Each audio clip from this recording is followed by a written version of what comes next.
Assalamualaikum warahmatullahi wabarakatuh. Perkenalkan, nama saya Intan Nirmala Puspa. Di sini saya akan menjelaskan dua studi kasus statistika yang akan dihitung menggunakan dua software. Untuk studi kasus yang pertama, seorang insinyur transportasi mencatat waktu tempuh dalam menit dari 20 kendaraan yang melintasi Jalan Ahmad Yani saat jam sibuk. Berikut data waktu tempuh menit 20 kendaraan tersebut. Dan ini data-datanya. Dan ini keterangan yang akan dikerjakan nanti. Untuk studi kasus yang pertama, saya menggunakan software Excel. Untuk tahap pertama, kalian memasukkan data dari soal tadi ke dalam Excel seperti ini. Lalu, kalian menginstal rumus statistik dengan mengklik file, klik selengkapnya, klik opsi, lalu akan muncul tampilan seperti ini, diklik add-in, lalu akan berubah tampilan seperti ini, diklik analisa toolpack VBA-nya, klik jalankan, lalu akan muncul tampilan seperti ini, analisa toolpack VBA di checklist, klik OK. Lalu tahap kedua, sudah muncul data analisis dari yang install tadi. Jadi kalian tinggal klik aja data, karena tadi sudah menginstal, jadi akan muncul data analisisnya. Diklik, lalu akan muncul tampilan seperti ini. Diklik deskriptif statistiknya, klik OK. Lalu muncul tampilannya seperti ini. Untuk input range-nya, yang ini tuh yang akan dihitungnya. Jadi di blok, klik tanda panah yang ke atas, di blok dari sini sampai sini. Lalu akan muncul tampilan seperti ini. Kalau ini sudah ke blok tandanya, diklik panah. Nah, sudah diklik, akan muncul tampilan seperti ini lagi. Nah, apabila membloknya dengan judul, kalian bisa mengklik labels in first row ini. Yang ini. Nah, lalu karena saya akan menyimpan hasil di pinggirnya, jadi saya mengklik yang output range. Apabila kalian ingin pisah worksheet-nya, bisa diklik yang bawahnya yang new worksheet. Nah, setelah tadi diklik, akan muncul seperti ini. Dan ini sudah keluar ya teman-teman datanya. Nah, bisa kalian rapiin aja nanti seperti ini. Karena ini sebenarnya statistiknya banyak banget ya, semuanya ada. Tapi karena saya sesuai dari soal tadi, dan hasilnya cuma segini. Dari min-nya 32,70, median 33, modusnya 33, standard deviation atau simpangan baku 2,43, sampel variance-nya 5,91, range-nya 9, minimumnya 8, maksimumnya 37. Dan terakhir, untuk interpretasi min, berdasarkan hasil software 32,70 yang menunjukkan bahwa secara umum nilai-nilai dalam data ini berada di sekitar angka tersebut. Interpretasi median. Nilai tengah dari data setelah diurutkan adalah 33,00, yang berarti 50% data berada di bawah dan 50% berada di atas angka ini. Interpretasi modus. Nilai yang paling sering muncul dalam data adalah 33,00, yang menandakan frekuensi tertinggi terdapat pada angka ini. Interpretasi standard deviation atau simpangan baku. Hasil softwarenya yaitu 2,43 menunjukkan bahwa penyebaran data tidak terlalu besar dari nilai rata-rata. Interpretasi sampel variance.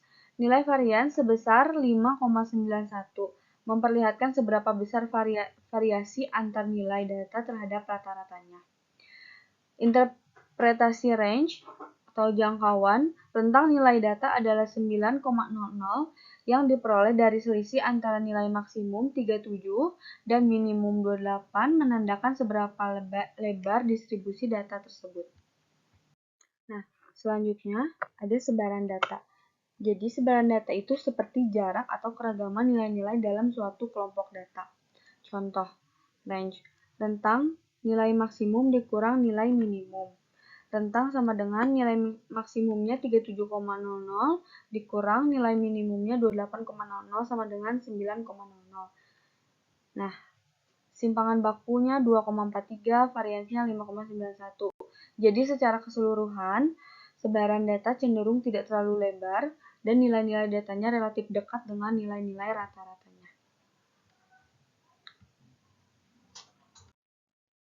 Nah, untuk studi kasus yang kedua, saya menggunakan software JASP.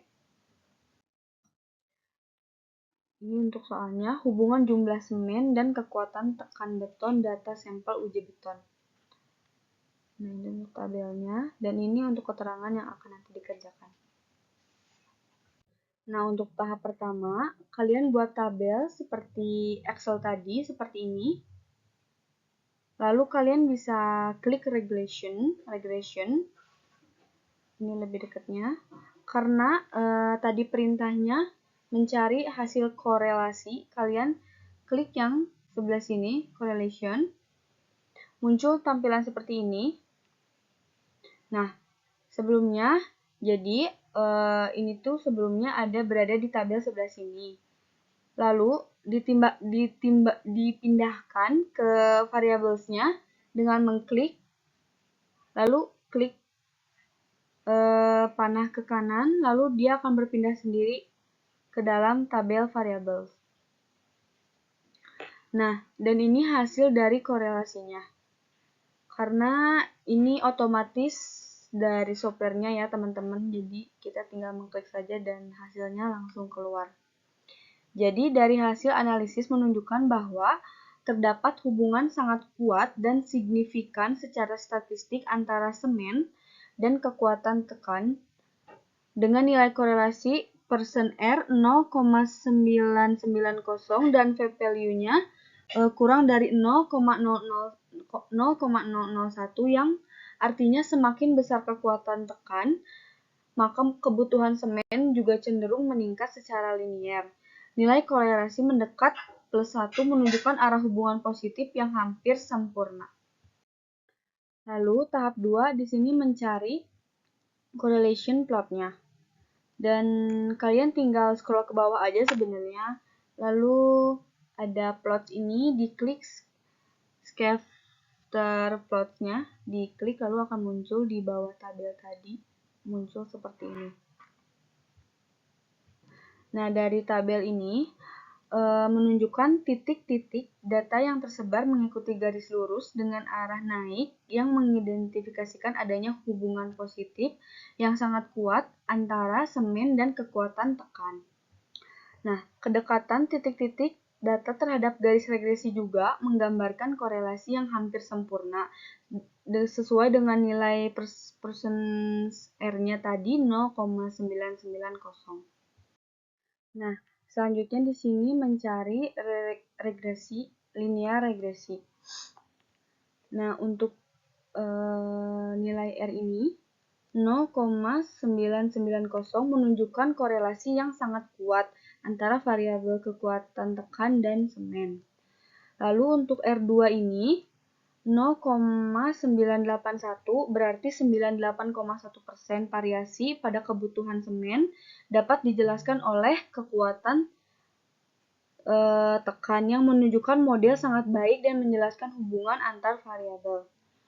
Untuk tabel ANOVA ini, di bagian yang F, dengan hasil 47,827 dengan p-value-nya kurang dari 0,001 menunjukkan bahwa model regresi secara keseluruhan signifikan secara statistik. Untuk koefisiennya, untuk tabel koefisien, kekuatan tekan MPa-nya memiliki nilai kurang dari 0,01, yang berarti hubungan antara kekuatan tekan dan kebutuhan semen sangat signifikan secara statistik.